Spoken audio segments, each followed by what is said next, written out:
Assalaamu calaykum. Tahriib iyo xirfad. Dhalinyaro badan waxay aaminsan yihiin in tahriibku yahay jidka ugu dhaqsiyaha badan ee lagu gaaro nolol wanaagsan, halka xirfad barashadu u muuqata mid waqti dheer qaadata, laakiin xaqiiqdu waa ka duwan tahay.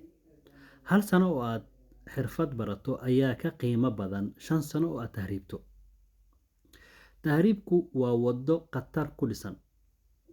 Waxaa ku jira geeri, silic, sharci la'aan iyo rajo beel.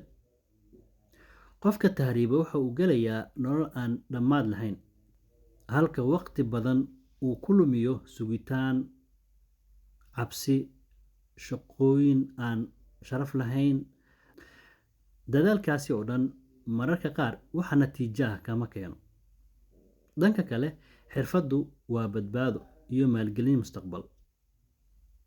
Qofka xirfad barta sida farsamada gacanta, IT-ga, ganacsiga yar ama xirfad farsamo, waxa uu helayaa aqoon uu ku shaqaysto kuna dhisto nolol xalaal ah. Xirfaddu qofka waxa ay siisaa kalsooni, madax bannaani iyo fursado uu ka heli karo gudaha dalka ama dibadda si sharci ah.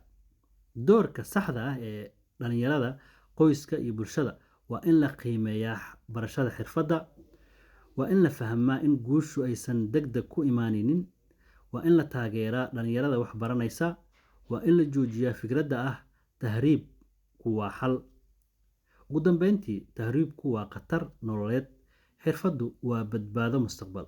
Qofka xirfad leh wuxuu guuleysan karaa meel kasta, qofka tahriibana wuxuu mar walba ku noolaadaa cabsi iyo hubsiimo la'aan.